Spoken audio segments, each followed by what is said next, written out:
asalaamaaleykum wa rahmatullahi taala wa barakaatu.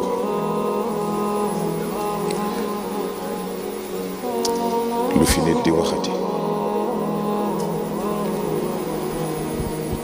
ndax am na kàddu goo xam ni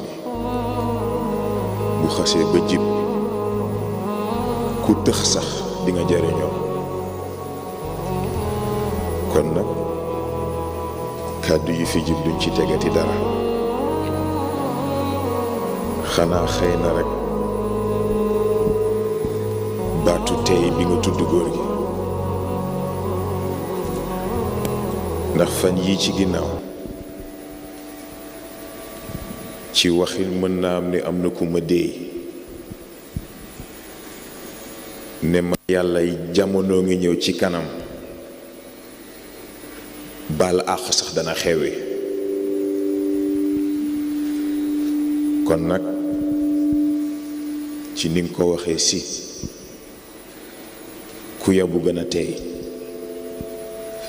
gannaaw loolu nag góor gi duñ ci teg lu dul ñaan yàlla nañ la yàlla déglu, yàlla nañ la yàlla dégg, te yàlla nañ la yàlla déggal ci barke mag ñi, ci barke képp ku yàlla am.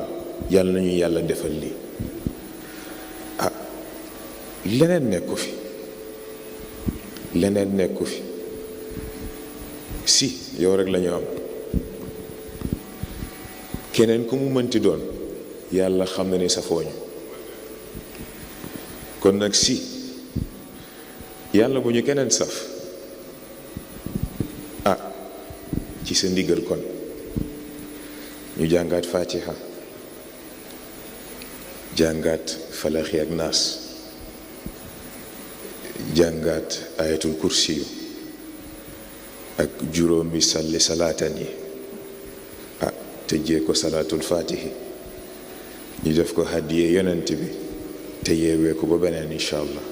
bismillah.